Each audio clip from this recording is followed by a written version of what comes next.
where they can rest from the stress of working at urban centers every day. So people need a place to rest, you know. So therefore people are migrating from the urban places now to the seemingly rural areas. So real estate will earn you income, people. It will earn you income. It will always earn you income. There's no doubt about that. Real estate will earn you income.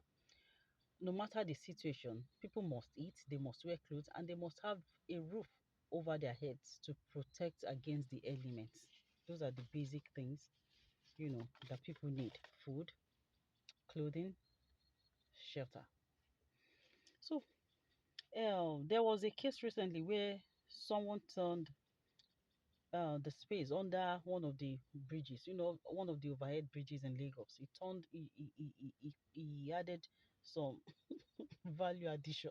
he, you know, he partitioned the place and covered it like apartment and let it out to people. It was even in Nigeria here, in Lagos here, all those overhead bridges around the I don't even know the precise location anyway, but it's in Lagos. So the government was on his case.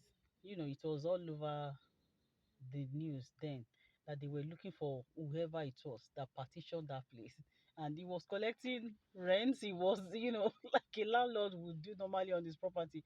But remember, this is government property. Nobody owns the bridge except the government. And the government is not even a person. The government is an institution, sort of, you know, it's a political establishment. So it's not an individual per se that is a government. It's a collection of people that are administrating things over the state, administrating the state's resources. So it's very funny. It's it's very funny at that time. So even in odd places, people will still seek accommodation, and you imagine sleeping under an overhead bridge where cars are flying almost 247.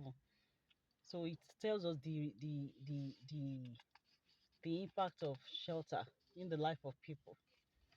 So you can use real estate to do things like selling it to sponsor education. We've seen people that sold their properties in Nigeria to sponsor their children abroad to study in the USA, in the Eastern Europe, in wherever, in UK, wherever. So those are the benefits. If they hadn't, invested their money in that particular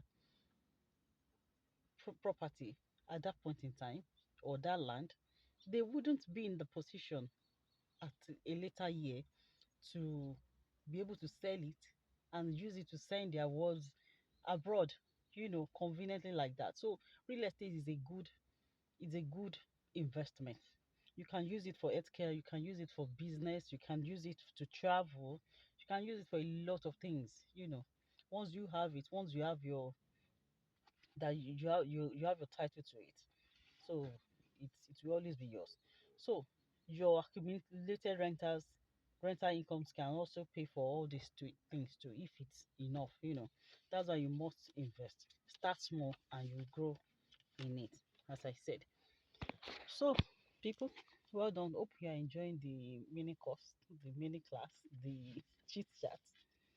So real estate protects your money against inflation, as I made the illustration the other time. Currency world over are losing value over the years, but putting it in real estate increases its value. Like I saw a video, was it yesterday, of Mr. Robert Kiyosaki and his wife, Mrs. Kim Kiyosaki, and another man who is a Zealander, is from New Zealand. So he was telling them that their currency is now asset based. No more paper currency, no more just minting money. That the currency is now asset based. The value of the currency now is tied to assets. You can't just, that they've stopped minting money. Like during the COVID days, governments were minting money because people needed money to buy food, which was essential at that point in time due to the lockdown and all those stuff that people were facing. So people were not really working to earn at that period of time. So governments were forced, and which I commend